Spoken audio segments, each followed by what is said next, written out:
नमस्कार। आप सबका मेरे YouTube एवं फेसबुक पेज पर स्वागत है।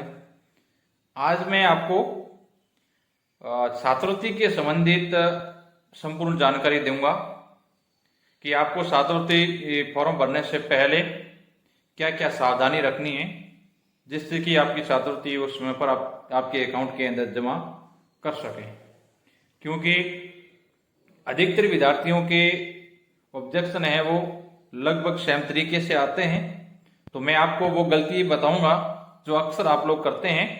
तो इस गलतियों को आप नहीं करते हुए अपना फॉर्म है वो व्यवस्थित भरेंगे तो निश्चित ही आपको 1 से 2 माह के अंदर आपके अकाउंट में छात्रवृत्ति है वो जमा हो जाएगी।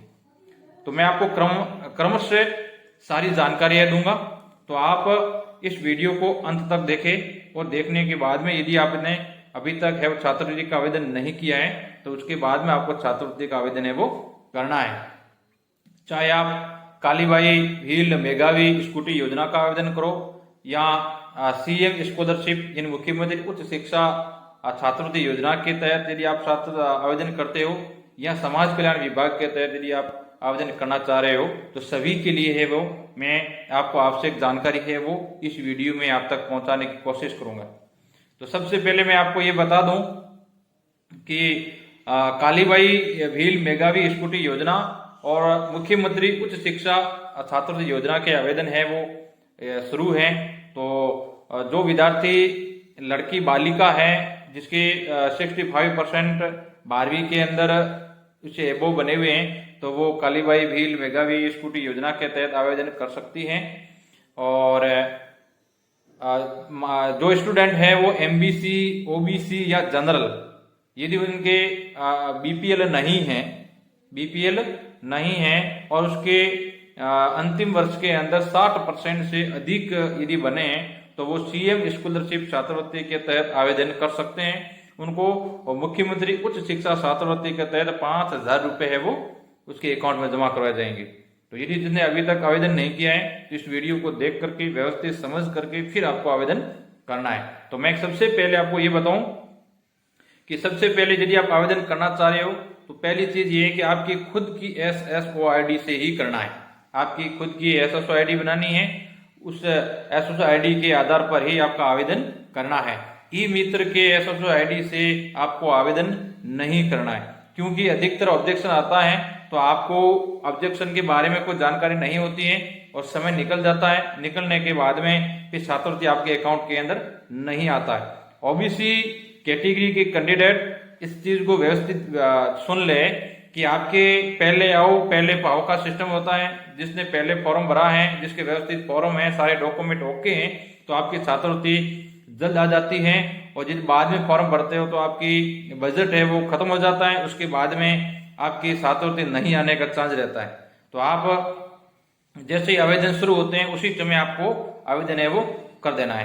तो सबसे पहले मैंने कहा खुद की आपकी एसएसओ आईडी होनी चाहिए, उससे ही आपको आवेदन करना है। उससे पहले आपको क्या करना है, जन आधार को अपडेट करना जरूरी है।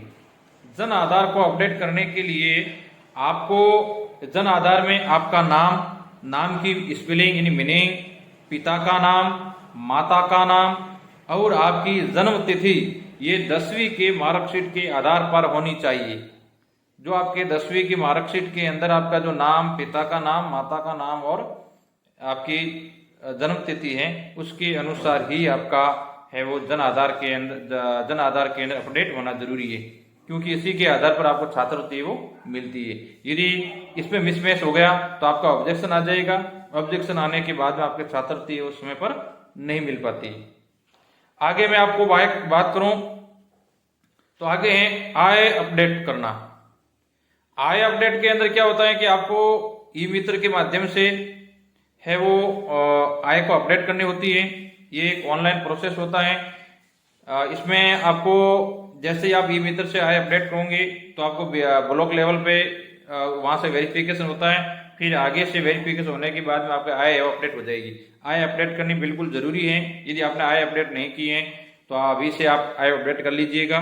उसके बाद में आपका जाति और मूल निवास, इसको भी आधार कार्ड के साथ वो लिंक करना जरूरी है। जन आधार कार्ड के जो जन आधार है उसके साथ में जाति प्रमाण पत्र और मूल निवास को भी अपडेट करना है। ये आप ऑनलाइन इसके अंदर ऑटोमेटिकली आप इसमें जो टोकन नंबर डालोगे तो वो उसके अंदर अपडेट हो जाएगा। तो ये चीज आपको फॉर्म भरने से पहले पहले कर लेनी है।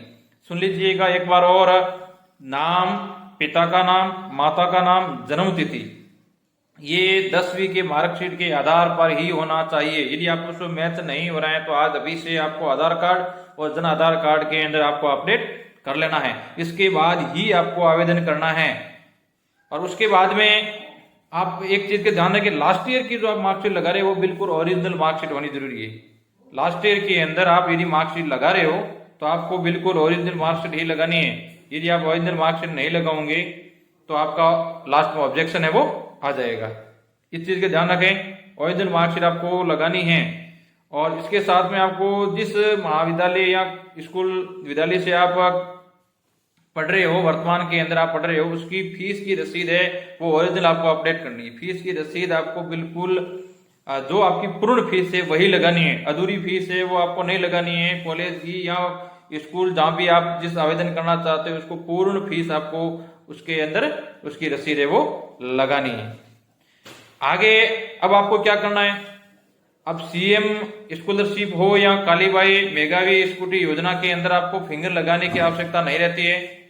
और यदि आप समाज कल्याण विभाग से यदि आप आवेदन करना चाह रहे हो तो उसके अंदर आपको हर महीने यानी पर मंथ आपको है वो फिंगर लगाना है वो जरूरी है। यदि आप पर मंथ फिंगर नहीं लगाते हो तो आपका आवेदन है वो आगे अप्रूव नहीं होगा। तो इसके लिए आपको क्या करना है, यदि आपका आवेदन है वो बिल्कुल सही भरा हुआ है, सारे के सारे अपडेट आपने कर रखे हैं पहले से, किसी भी प्रकार की कोई त्रुटि नहीं है, तो आपके 1 या 2 फिंगर लगाने से ही आपके छात्रवृत्ति वो आपके अकाउंट के अंदर जमा हो जाती है। यदि आपके मान लीजिए आपने ओरिजिनल मार्कशीट नहीं लगाई है या आपके 10वीं की और 10वीं के अंदर नाम है या जन्म तिथि के अंदर और जन आधार के अंदर मिसमैच है तो आपका ऑब्जेक्शन आ जाएगा। और ऑब्जेक्शन आने के बाद में फिर आप 1, 2, 4 दिन आप उसमें लग जाते हैं। फिर आप जिस कॉलेज या स्कूल के अंदर पढ़ते हो वहां 1, 2 दिन वहां लग जाते हैं। इस प्रकार ये 15 से 20 दिन का गैप आपके अंदर हो जाता है, जिसके कारण आपकी छात्रवृत्ति वो लेट हो जाती है। तो इस चीज का ध्यान रखें, आपको अपडेट पूरा का 10वीं मार्कशीट के आधार पर करना है और जो भी आप डॉक्यूमेंट लगाए वो बिल्कुल ओरिजिनल लगाना है। इसके अंदर डुप्लीकेट है वो डॉक्यूमेंट आपको अपडेट नहीं करना है। तो यदि आप इस प्रकार यदि आप आवेदन करोगे तो आपके 1 से 2 माह के अंदर अंदर आपकी छात्रवृत्ति है वो आपके अकाउंट के अंदर जमा हो जाती है। अक्सर विद्यार्थी हैं वो अपने डॉक्यूमेंट की और डॉक्यूमेंट का ध्यान देते नहीं है, जो आपके उनके पास होता है वही लगा लेते हैं, जिसके कारण से उसकी छात्रवृत्ति वो लेट हो जाती है। तो इन बातों का आपको विशेष तौर पर ध्यान रखना है और इसको अपडेट करने के बाद ही आपको छात्रवृत्ति का आवेदन करना है। जैसे ही छात्रवृत्ति का आवेदन एक तिथि शुरू हो जाती है उसी समय आपको आवेदन है वो कर देना है। और उससे पहले अभी तक जिसने भी आधार कार्ड है वो जन आधार कार्ड अपडेट नहीं किया है तो आज ही ई मित्र पे जाकर के आपको अपना जन आधार कार्ड है वो अपडेट कर लेना है, जिससे कि आपकी छात्रवृत्ति वो समय पर आपके अकाउंट के अंदर जमा हो सके।